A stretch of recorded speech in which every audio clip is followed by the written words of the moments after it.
Allora, un altro problema che si correla con l'attività di volontariato, di disagio sociale, di povertà, è il potere di acquisto delle pensioni, il fatto che comunque si parla di tante riforme che devono essere attuate, quelle delle pensioni non mi sembra che siano benché minimo ancora nel novero del nuovo governo, quanto pare, e in realtà sono un problema abbastanza grosso e importante, perché poi molte persone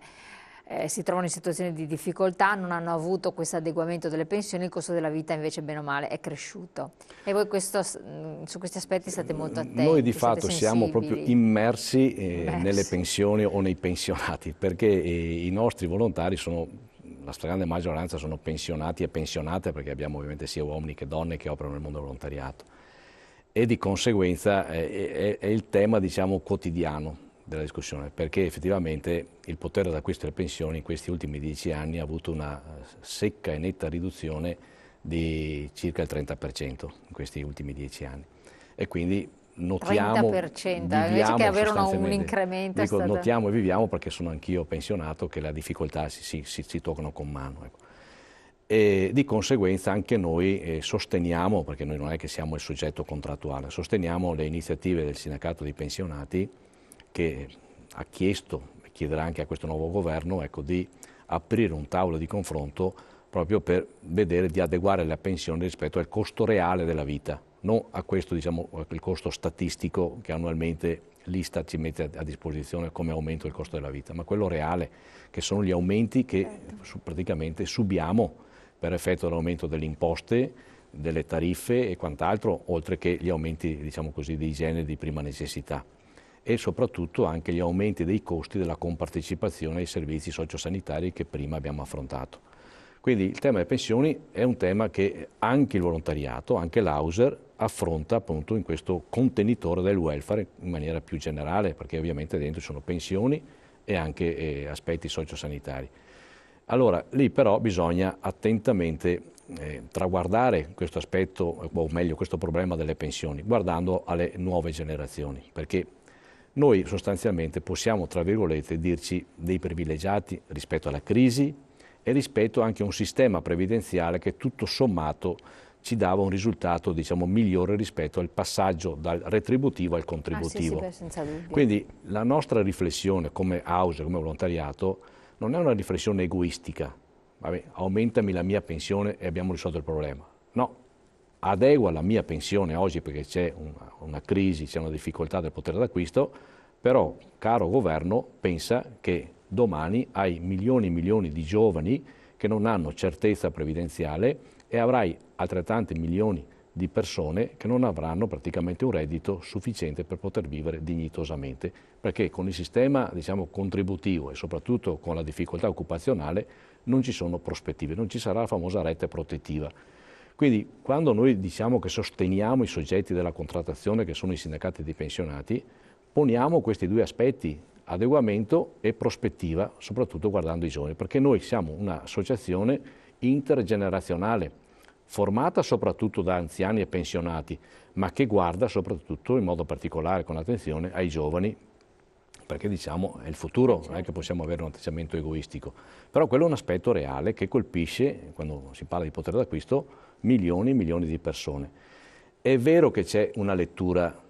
da fare in maniera approfondita, perché se io ho quel determinato, diciamo così, risultato economico pensionistico, quello è il risultato appunto di quello che ho versato, di quel tipo di lavoro che ho svolto, la mia professione, la mia qualifica, che mi ha determinato una determinata retribuzione. Su quella retribuzione vengono fatte le trattenute e poi quelle trattenute vengono capitalizzate per una rendita pensionistica. Questo diciamo è in sintesi la procedura. Però inevitabilmente non è possibile poter continuare anche nei prossimi anni avere un potere d'acquisto così ridotto del 30% e soprattutto una media pensionistica che non superi gli 800-900 euro al mese. Le persone non ce la fanno. Ecco, io chiedo, ma siccome ormai è andato di fatto noto, non è come poteva essere 10 anni fa, sentito dire, una certezza sono le pensioni d'oro, o comunque pensioni che vanno sopra certi limiti della decenza umana, ormai perché bisogna dire veramente in questi termini. Visti anche le buste paga, attuali di moltissimi lavoratori che sono veramente ridicole, purtroppo per l'Italia inadeguate alla vita, perché mi rendo conto che in Polonia potranno essere adeguatissime, è che per l'Italia, visto che abbiamo tasse da tutte le parti, non sono adeguate alla sussistenza. E cioè, per voi non vi fate anche portatori, visto che di pensionati si tratta, cioè, di una lotta che poi può essere anche congiunta per cercare di sensibilizzare chi questi soldi veramente ne ha in abbondanza, che abbia un minimo di consapevolezza che prima o poi qualche provvedimento si possa prendere a livello governativo, perché per carità non è che si può cambiare il mondo tagliando le pensioni sopra certi livelli di decenza, però vero è anche che una goccia, una serie di gocce può aiutare il sistema.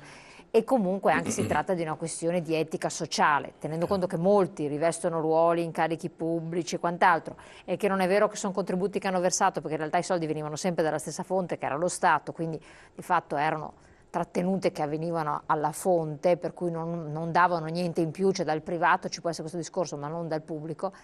Insomma, ci sono delle logiche. Sì, noi avevamo chiesto e in parte diciamo, è stata anche, dico noi per dire insomma, la realtà che ci rappresenta, che sono appunto i sindacati dei pensionati, avevano chiesto e hanno ottenuto parzialmente questo tipo di intervento, soprattutto per le pensioni medio-alte, con una famosa trattenuta, parlando di quelle con una trattenuta di solidarietà che viene ovviamente fatta a chi ha trattamenti che superano i 90.000 euro, poi chi supera i 120.000, poi chi va verso i 200.000, perché purtroppo ci sono anche queste disparità abissali tra i 800-900 euro al mese, magari appunto i 10, 12, 13.000 euro all'anno e i 200.000 euro all'anno, ecco, quindi sono queste differenze abissali. Si è intervenuti lì, c'è questa trattenuta di solidarietà, però è ancora poco, bisognerebbe appunto che ci fosse un intervento diciamo, più di equità, più di giustizia nel ridurre quelle quantità notevoli per darle però a chi sta peggio, perché se invece, no, perché molte volte si fanno queste trattenute di solidarietà, ma poi entrano dentro alla cassa più generale dello Stato, il famoso calderone, dove si brucia tutto e sparisce devono essere trattenute finalizzate, ti trattengo il 5% a te che hai appunto 100.000 euro di pensione e quel 5% lo do a Pinco Palino che per esempio ha 1.000 euro al mese, quindi do magari 50 euro in più al mese.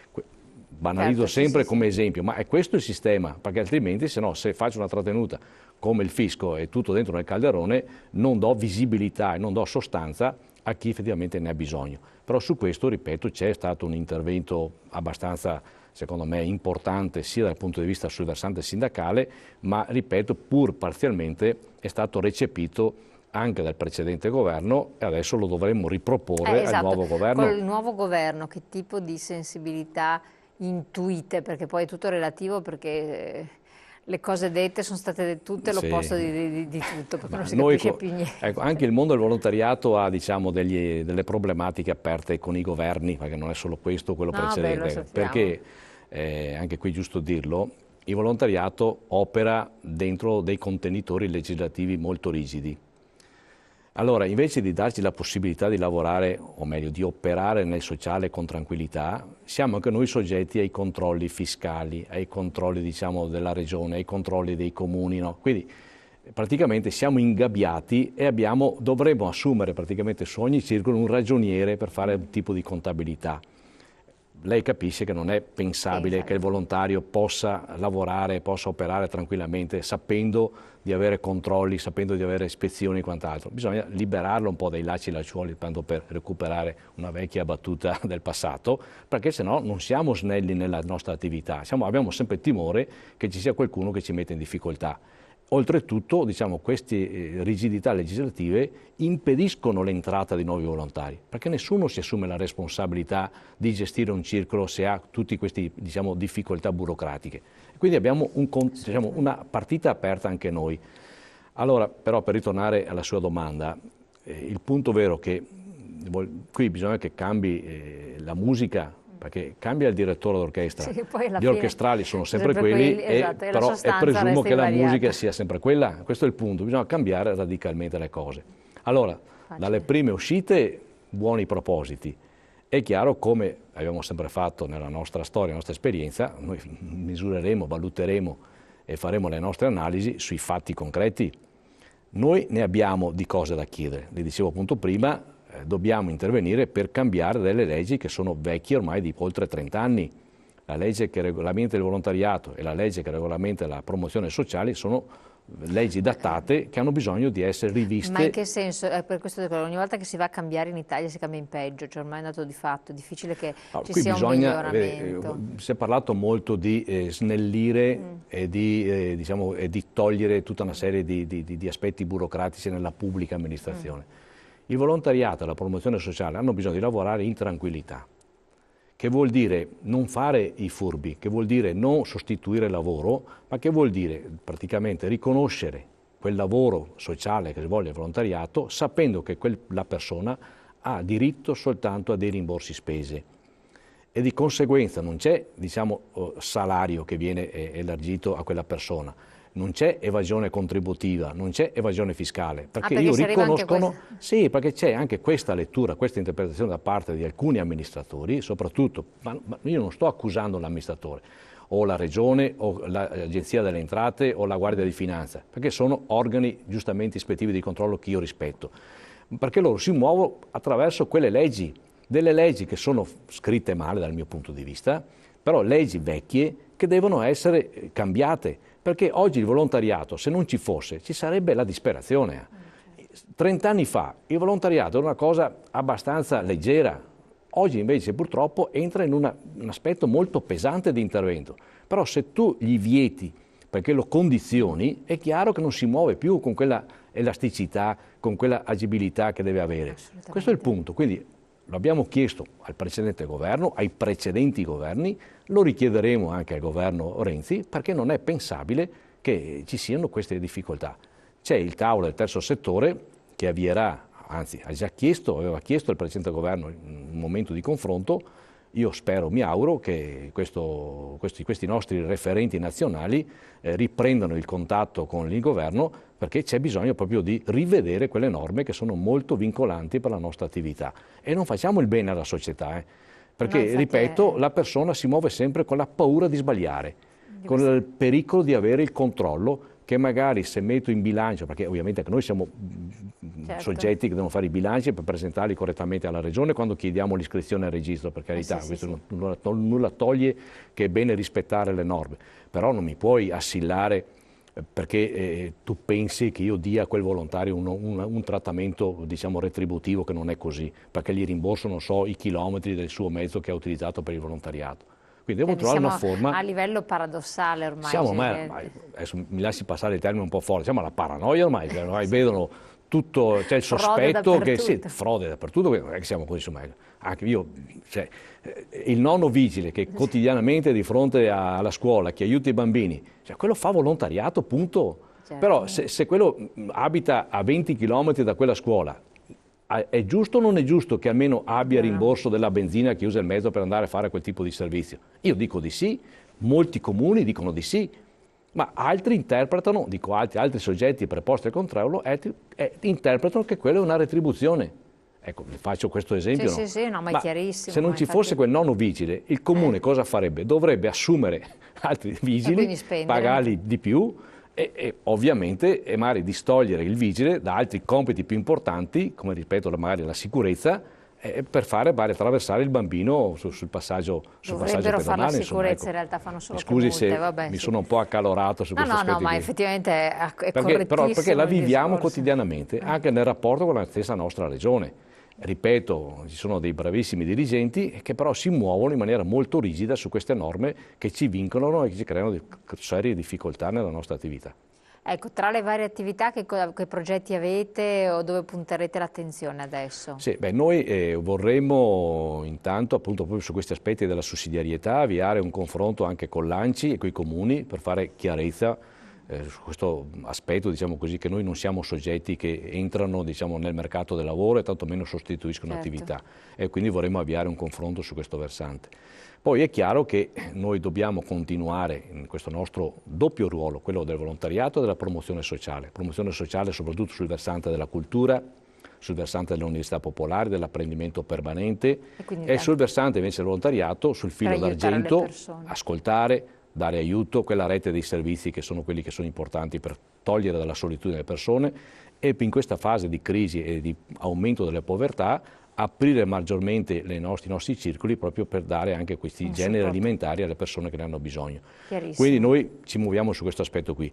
Poi però continueremo anche su quegli aspetti che lei dichiarava prima, sia delle pensioni, della sanità, perché sono aspetti che comunque toccano anche i nostri associati, perché il nostro associato è una persona che sta dentro la società, non è che sia il marziano, e quindi anche lui ha il problema della pensione, il problema dell'assistenza, il problema dell'Alzheimer, il problema della casa di riposo, sono problemi della società. Assolutamente, siamo arrivati al termine. Grazie a lei, grazie a voi. Presidente regionale Auser Veneto, grazie a voi di averci seguito. Avete visto, c'è la possibilità di trovare un'occupazione, di dare una mano alle persone o di avere un aiuto, anche una parola, un supporto, un qualche cosa. Le sedi sono in ogni provincia del territorio. Grazie ancora, buon proseguimento, ci vediamo domani.